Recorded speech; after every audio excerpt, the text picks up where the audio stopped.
मिसळ पाव बनवणार आहे. तर मिसळ पावचा रस्सा बनवायचा आहे आपल्याला. तर त्यासाठी आपण आधी तेल घेणार आहे. तेल मी इथे 4 उकळ्या घेत आहे.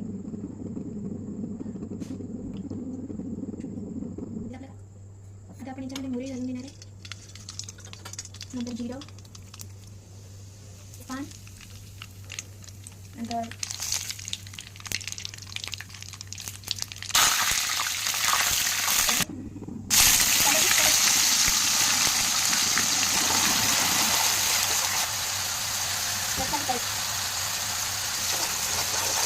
टोमॅटोची प्युरी टाकून देणार आहोत. ते चांगल्या प्रकारे मिक्स करून घ्यायचं.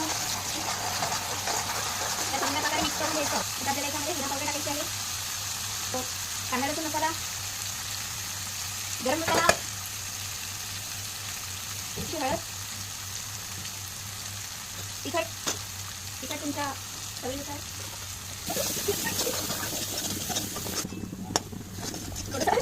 मीठ टाकायचं आहे याच्यावर आपल्याला. कोल्हापुरी मिसळ रस्सा मसाला मी इथे वापरलेला आहे. तुम्ही बघू शकता. आपल्याला थोडं जास्त प्रमाणात घालून घ्यायचं आहे.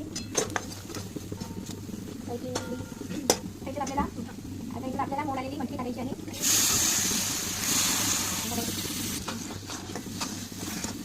मटकी टाकून मिक्स करून घ्यायची आहे. आता आपल्याला पाणी घालून घ्यायचे आहे.